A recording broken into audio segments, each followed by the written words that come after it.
Good afternoon, Cherries fans, and welcome to this latest show here on Up the Cherries in All Departments. Now, before I do welcome on my returning special guest, here's a little bit about our sponsors, Dental on the Banks.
To find out what they can do for you, visit dentalonthebanks.co.uk. So, we face a team on Saturday who won the Premier League the last time we were promoted. However, this time, they're 2 points behind us in the relegation zone. They've just sacked their manager. They have got caretakers in charge. Could it be a banana skin? Well, we shall find out. It is a pleasure to welcome back onto the show from Leicester Till I Die TV, Chris. Welcome back, Chris. How you doing, mate? I've been better. I'll be honest with you. If I was sat, second from the top, I'd be really, really happy. But reality strikes. I've got to keep looking at the football table, and it's bad for both of us at the moment, isn't it? It is, yes. The last time, believe it or not, the last time we were promoted and our first season in the Premier League, you were sitting pretty at the moment, on top of the league. It was. It was a very, very good season, that. And I think we helped you, to be honest with you. I don't mean this big-headedly, but I think you were able to go under the radar a little bit because everybody's sort of, eyes were on us, if you like, and Yep. you had a great story because, as you know, I'm from I live in your neck of the woods now, Hmm. and I can remember when I came down was at the start when you were sort of collecting money, in buckets outside the pavilion and what have you. Now, to go from there on minus, was it 34 something points, Yeah, to minus 17. to where you ended up Hmm. and staying up was an amazing story. Amazing. That's Yeah. what football is about. That's why we have relegation and promotion. Yes. And it was a fantastic story, but there was no light, limelight on you because everyone was going, oh, what's happening with Leicester? Look at Leicester, because we're obviously, Hmm. and that's only because we'd had such a bad season the season before, Yeah, you know. So yeah, it was but it was a good season for us and a good season for you as well. it was. And then, of course, the second season was even better for us. And unfortunately, it did come to an end 5 years later after our debut season in the Premier League. But we are back. But hopefully, it's not a fleeting visit. However, I'm sorry, Chris, I'm going to have to bring this bit in. Leicester aren't particularly doing very well this time round. You're 2 points behind us. You're in 19th place. You are above that lot down the M27. Yeah, To be honest, that there is, we've got to take what we can out of that. But Brendan Rodgers, oh let's. no, no, no, no, no, no, that's not, no, no, no, no, no. We had an agreement that you wouldn't mention his name. I'm sorry, Chris. We've got to talk about Brendan Rodgers. So, Brendan Rodgers did win Leicester the FA Cup. Had Yeah. a successful spell at Celtic. Should have potentially won the Premier League with Liverpool, but we did have a conversation the other day where we did discuss how it's gone off the boil. It went off the boil at Liverpool, went off the boil a bit at Swansea, it's gone off the boil at Leicester. Reading it didn't even start, fell apart at Watford, I believe, as well, didn't it? So, what was it like watching Brendan Rodgers, and how did it collapse? Well, and I want to take you back to that year we won the Premier League and we brought in Claudio Ranieri. Yep, Everybody said, WTF, hell are you yep, doing? Sort of thing. And I actually was one of the few that was sort of like, I'll take him. Because hmm although he'd never actually won a top flight league wherever he'd been, he'd got promotions, he'd won cups, he got hmm teams to Europe. Now, if he'd won us the FA Cup or he'd got us to fourth that season, I would have had his babies. What he did was amazing, don't get me wrong, hmm but everybody, there was a lot of Italian journalists were saying at that point, Claudio Ranieri goes into a club and has a first good year, and yeah, then it goes wrong. And of course, the following season, yeah, it all went wrong, hmm and we weren't as bad as we are now, and we sacked him. Rogers, when everybody was saying Liverpool was saying, you know, 3 seasons, guys, you need to get rid of him. Oh, wow, right, they were. I was saying, like, well, who's given him that fourth year to see? Well, obviously we know why now. Um, he came in after Claude Puel, and I'm one of the few that said that it was actually better under Puel than what we've had under Rodgers for a couple of seasons. He came in and he changed things around. He got it exciting, and he got Vardy back into the game. And it worries me that managers always say, "Oh, we need to rebuild. We need to do this." Well, does that mean that you can't handle the players you've got? Because this was a hmm squad that got us to fifth twice, won us the FA Cup, um, and now you're saying that they're not good enough. And then he started coming up with all the silly excuses. It was too hot. It was too hot, but you made substitutions. He hmm it was bad last season. We struggled last season, but we got to a European semi-final, and ended up, I think, eighth in the end. We had a good run at the end, and that probably saved his job. He was dropped in it a little bit during the summer because we couldn't go out and buy anybody because of FFP. yeah, And the chairman should have really come out and said something because everybody was blaming Rodgers and it wasn't really his fault because he didn't know about it. But that said, he's the guy. I mean, I call him Brendan the Bellend. I mean, he just hasn't got plan B. I mean, he's supposed to be this amazingly fantastic coach that can hmm bring the youngsters through. Yeah, he brings them through, but he doesn't improve them. And if he's such a fantastic coach, and I don't mean this in any way disrespectful at all, we came to play you down at your hmm ground. You'd got a manager, but wasn't even a manager. yeah. I'm not sure if it was his first or second game. I And think it was about the fourth. I was think it it before? was about the fourth. Yeah. Right. You'd got rid of the absolutely amazing Scott Parker. I'm really surprised you got rid of him. Uh, if he comes anywhere near Leicester, I'm going to support Nottingham Forest, I'll tell you. Um, Somebody said, would I take Scott Parker and give his cardigan a job? I said, I'll give his cardigan a job, but sack off Scott Parker. I mean, and yet, here was this amazing coach that couldn't beat somebody who'd never had a top job before. Mm, Yes, he'd won all those trophies in Scotland, but still, it was at Celtic. Most of his time when he was at Celtic, Rangers weren't even in the top flight because they'd been, dropped down because of the financial, regularity. So yeah. we got kind of thinking, oh yeah, this is the guy who nearly won the league with Liverpool, and he's won all, and maybe he believed his own publicity. And at the end, he was blaming everybody, was not taking any responsibility himself. The excuses that were coming out, it was like, at the end of Scooby Doo when they rip the mask off and it's the Yeah. janitor. I was expecting somebody to come up and rip a mask off him, and it'd be Steve Bruce underneath.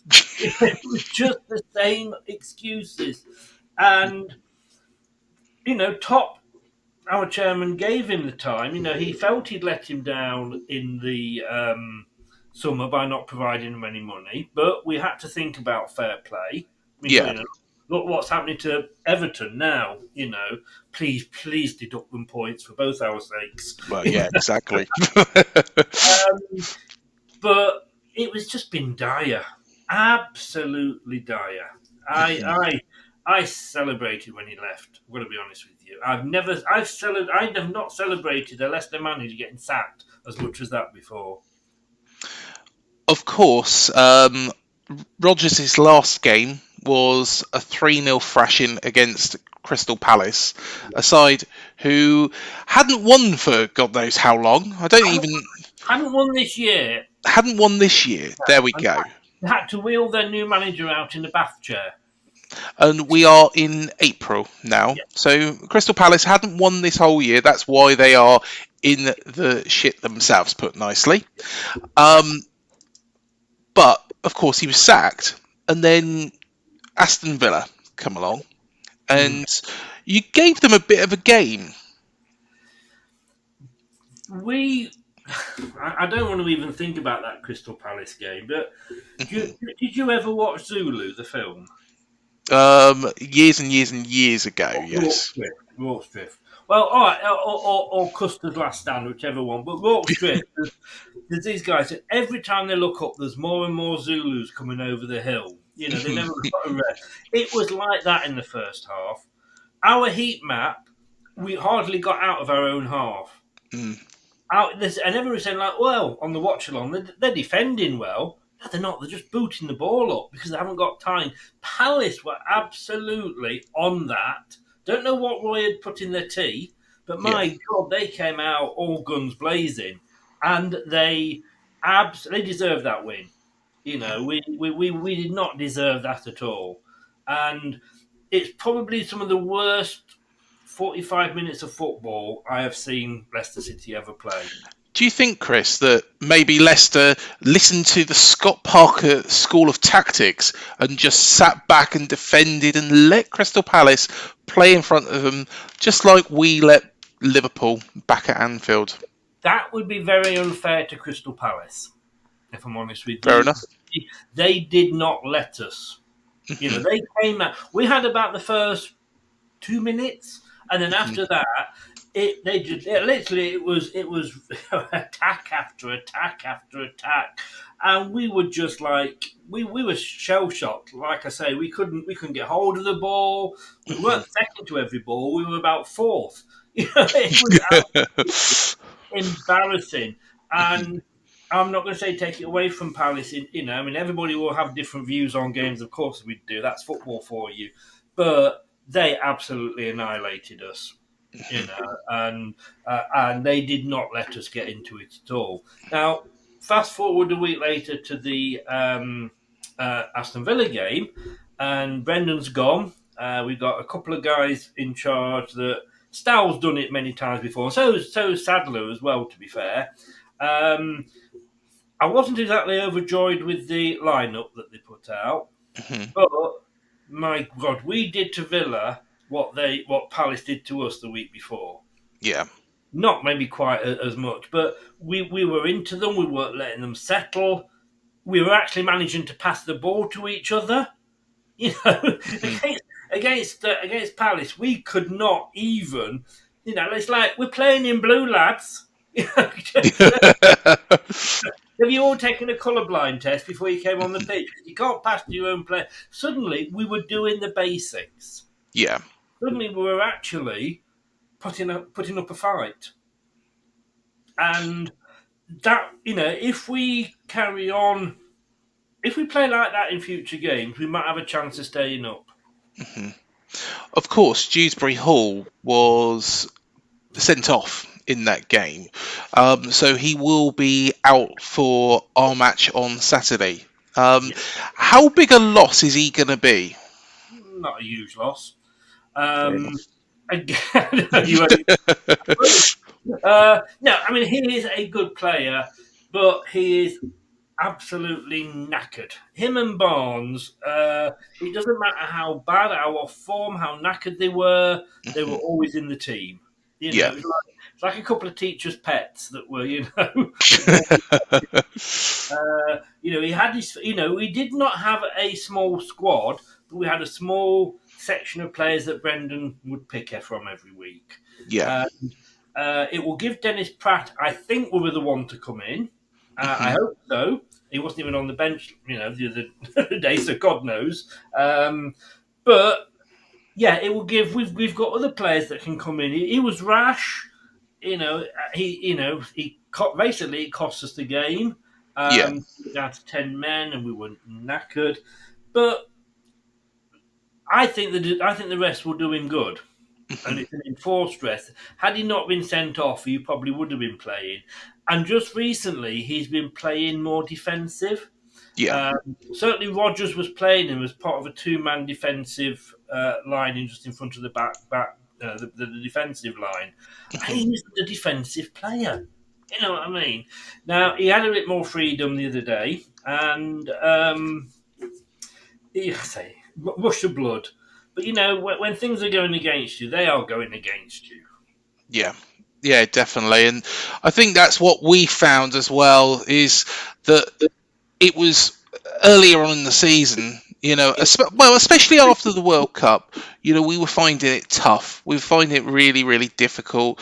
And, you know, luckily, some results have started to come together, but we don't seem to be able to get a win, then, a follow up win, really. Like we showed against Brighton. Um, One player that, of course, they did bring back in was Jamie Vardy. And, of course, I don't understand, why. Why was Rogers. Why did Rogers drop Vardy? I mean, don't get me wrong, we absolutely love Vardy. Yeah. He's. I've taken early retirement. He's older than me. I feel. You have to remember he Mhm. came into the Premier League. You know, at a very old age. He cannot play the game he used to play. It was Mhm. obvious that he'd fallen out with Rodgers. Yeah. There was certainly not every single player has been coming out and sort of lamenting Rodgers leaving, and he's one of them that's been get quite quiet. Mhm. He needs to play a different game, Yeah. but I think that was what Brendan was trying to do, but he just wasn't using him. But then our most informed striker was Inacho, and he wasn't picking him either. So Mm. that's Rodgers for you, say Scott Parker just with a different mask on. But I was a bit disappointed when he picked Jamie Vardy because he Mhm. picked him for the wrong reasons. He picked him; it was a home game. Yeah. He's a fan's favourite, and sometimes we think these players will go on and on and on forever. Mm. Being at home and putting Jamie Vardy on, it got the crowd on their side. Yeah. That was probably more important than the fact of whether he was going to. I mean, he only had 5 touches in the first half, so Yeah. he didn't have a great impact in the game. But it was the effect it had on the team, but more importantly, the effect it had on the crowd. I think, from opposition fans looking into Leicester, you always look at, Vardy and, players like him Mm. who, have achieved so much at the football club. So maybe that's, and of course, players do age. Players do age. When you look at Steve Cook, I was a, about to mention Steve Cook. Yeah, a man that, come up with us and, did so well for this football club. But yeah. of course, since leaving has struggled a little bit now at Nottingham Forest in the Premier League. So unfortunately, everybody has their sell by date, don't they? No, football fans, let's face it, we're very fickle, and Yeah. we take two players and we don't take two other players. Like Ben Chilwell, he was Mhm. England left back, but a section of the fans just wouldn't take to him. Now, Jamie Vardy could do no wrong. Quite rightly. Quite Yeah, right. If he walked in now, I'd have his children. The guy is an absolute for what he has achieved. I mean, I did a show the other day who, when they retire, will be should be better remembered: Harry Kane or yeah, Jamie Vardy, as it stands at the moment. Now, Harry Kane has not got one trophy, yeah. you know, and Jamie Vardy's, he's got a couple of golden boots, fair play, and he's England's all-time top goal scorer. Well done for that, Harry. Although your acting Mhm. skills need to be improved, but Jamie Vardy, when you look at what he's won, Yeah, how late he should be remembered more than Harry Kane, unless he goes on and wins the Champions League or something. But we have to let them go. We have to accept yeah, that it's good. And I thought he would be used as an impact sub, which he has been. He's been yeah, coming up at the end, and I thought that was his role. But it's more of an unimpact sub because he's been coming on and it hasn't been really having much of an effect. But we need to up front, and Rodgers would not go down that road. yeah. No, that's fair enough. Of course, Bournemouth, like I was saying, we can't string two wins together. Beat Fulham, great second half. Of course, beaten 2-0 by Brighton on Tuesday night, the same night that he was beaten by Aston Villa. Um, with that in mind, are you a little bit worried that we are going to be coming up to the King Power? Of course, we've got a fairly good record against Leicester. Um, with that knowledge that this is a 6-pointer for us. It's a 6-pointer for Leicester as well. Um, and with that track record behind us, our fans know it, our players know it. Of course, Adam Smith was here back then. Are you a little bit worried that we might not be the perfect opponent for you right now? I'd sooner be playing you now than Hmm. Manchester City, who we've got next week or the week after. Oh yeah. If we because that's just a given. You know what I mean? We Hmm. write that one off because whoever wins, and the worst thing we could do is get a draw. Hmm. Um, whoever wins, I mean, it's the old proverbial 6-pointer, isn't it? Yes. I mean, and I can't. You are moaning about not putting two wins together. What are two wins? Do you know what I mean? What is one win? I'll take one win, let alone two bloody wins. Um, if we can't get up for this, then there's something wrong. Uh, I if Brendan was still in. I mean, we said before how we were feeling, and I'm as nervous as hell. Yeah. I've got my commode coming being delivered tomorrow, so I can do the watch along while I'm sat on there. And I don't even have to get up to go for a poo. I can just do it while I'm watching. That's how nervous I am. But I'd be more nervous if Rogers was still here. Yeah. As daft as that sounds, um, and I wish my worry was when we sacked him is have we left it too late? Hmm. And I think we might have done. That's the only worry. Of course, one man as well, of course, that will be in the opposition dugout, Gary O'Neill. A lot of Bournemouth fans have been quite critical of him. I've always said that he's done a very good job with what he's got here this season. And do I think he'll be here at the end of the season, stay up or go down? I think, they might make the change then. But with regards to Gary O'Neill, what do you make of him yourself? Do you think that maybe we've left it too late, or do you think we are right to stick by a man that effectively got us from ground zero after Scott Parker's 9-0 thrashing? Ask me again at the end of the season. Because I was saying when Palace sacked Vieira, which was the week before we sacked Rogers, and Yeah. I actually, funnily enough, did a show on a Sunday Sunday morning just gone, I did one of my Leicester pitch shows, and I said, look, Top, grow a pair of balls, make Yeah. the decision. You've given him more than enough chances. I said, Crystal Palace have changed their manager. You're like Nero. You're fiddling while Rome burns. We then had the Palace game, and it was still in, and it all went wrong. But I thought it was late, but then of course Chelsea did it on the same day. And the funny thing was, I came off my show at about 2 o'clock, and at 10 past 2, I was back on doing another show reporting on the fact that Rodgers had been sacked. Yeah. So, Top, if you're watching, thanks for watching my show, mate. And just give me a ring. Ring me. Okay, give me a ring. I look, if you're Watford, 2 games before the end of the season isn't too late, Well, And exactly. the thing we've got to him, it's a weird season.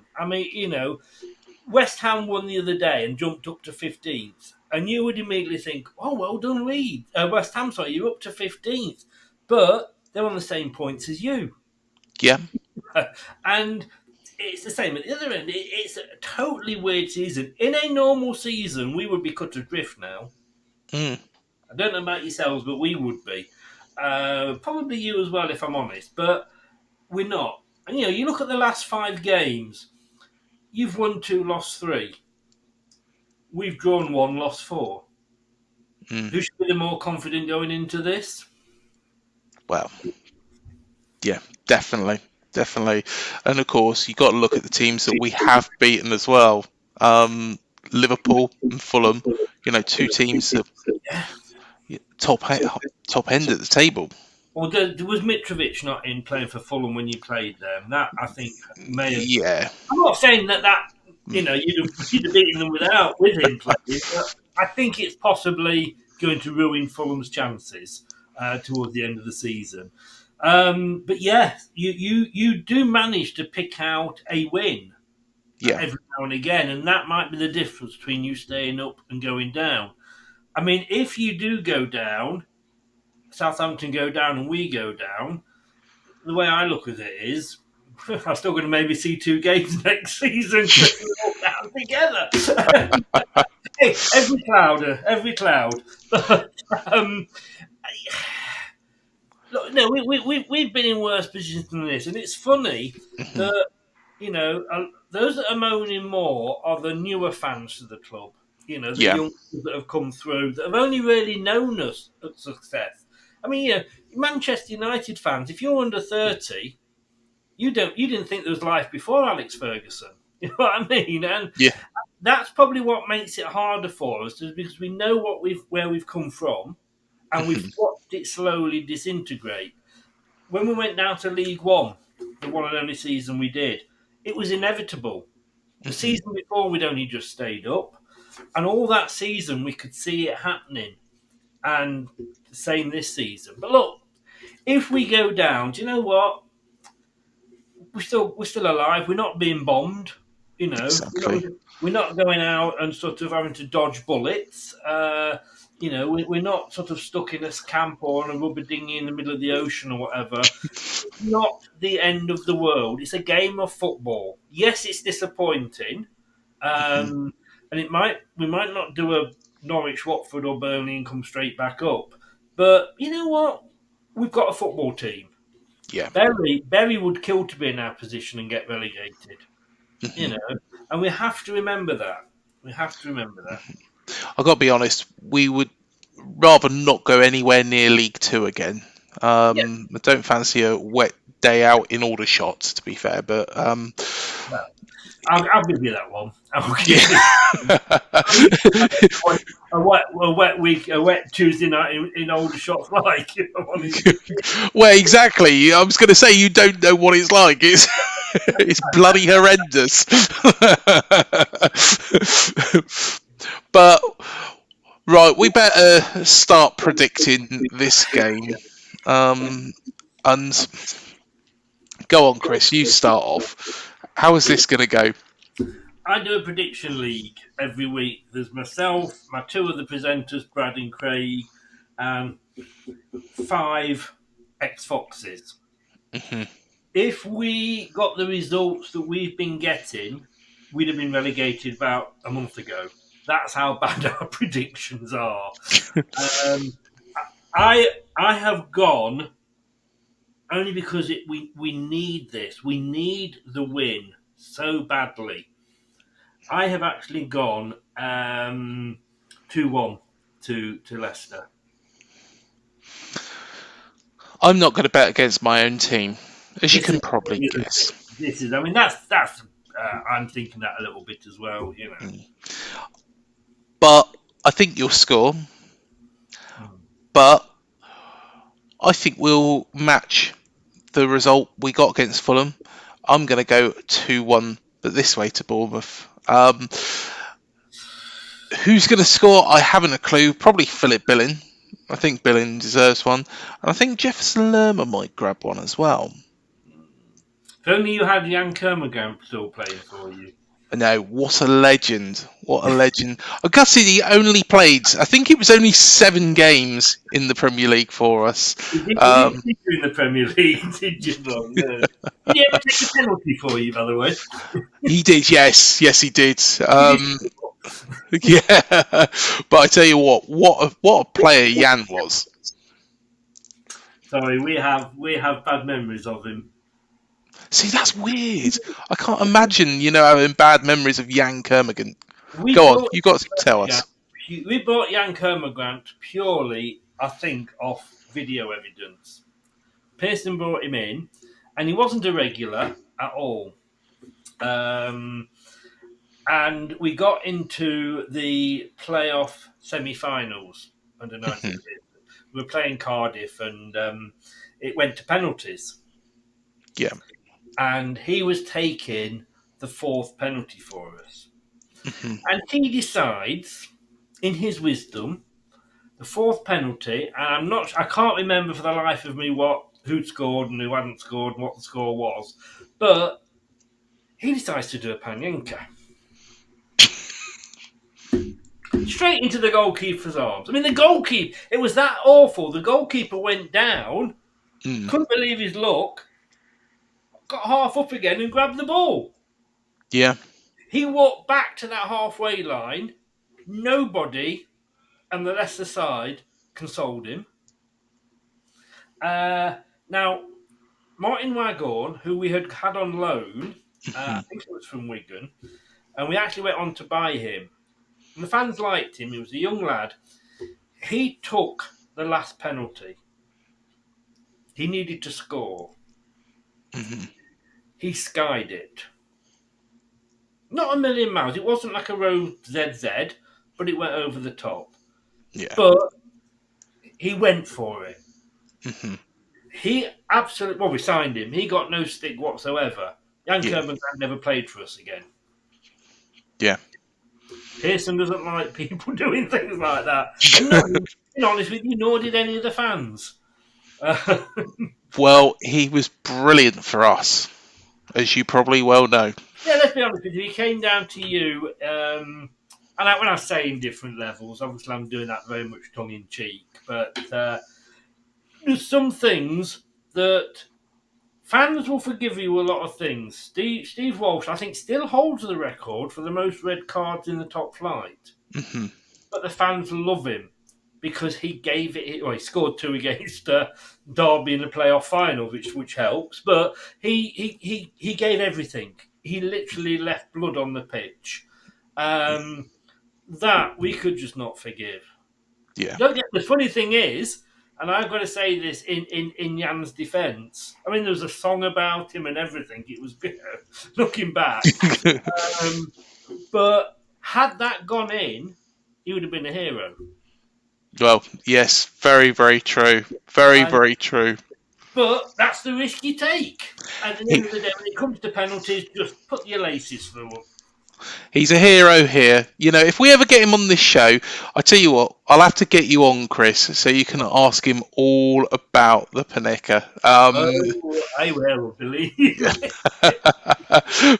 Before you go, because of course we are going to be doing a recording for your show as well tonight, do tell everybody about where they can find Leicester Till I Die. Well, you can Right, Lord. Hello, ladies. You can find, well, two ways. Leicester Till I Die TV. Search that in any of the socials, YouTube, Instagram, Twitter, TikTok. It's brilliant. But we're also in the process of renaming us, so you could also find us if it's easier. LTID TV. There you go. And again, that's on all the socials. Just a little bit easier. These long names, like can you imagine calling your channel UTCIAD? I know. I wonder where you got that from. That Who, idea. who would do that? Who would Who, do that? who would do that? I don't know. I haven't got a clue. Chris, as always, mate, an absolute pleasure. Thank All you for the having me on. That's no problem at all. All the very best for the rest of the season. After, of course, Saturday. Hopefully, we can both stay up. It'd be Um, great if we both could stay up. Although I have to be honest, I did predict it to go down at the start of the season. Sorry, but well, let's in my defence, that was the Scott Parker effect. exactly. But if sadly you do go down, by all means, hopefully you've only got one local derby to go to, and that's that lot down at Southampton. Because I know you always love a trip to Nottingham Forest. Oh, don't. I mean, I'll take going down if they come down with us. I can't take the fact that they stay up and we go down. That would hurt. That really Yeah. would. Don't worry, they're doing a good job of actually getting themselves relegated at this moment in time. So, Only just above you on. They've conceded 2 less goals. but also have a look at their current form. Yeah, lost 3-2, drawn 2. Yeah, you should be halfway up the table in a couple of weeks. Hopefully. As always, Chris, absolute pleasure, and I will see you very, very soon. I will see you over on mine soon. All the best. Thanks for having me on, mate. Take care. No problem at all, Chris. Cheers, mate. Bye bye. And thank you, everybody, for joining us on this show. Please remember to hit the like, the subscribe, the bell button below to be alerted to any new videos we do here on Up the Cherries in all departments. Please do also check out our recent interviews, our cherry picking shows as well, and the lots more that is on the channel. So until the next video, up the cherries, and hopefully, fingers crossed, 3 more points. We'll see you there.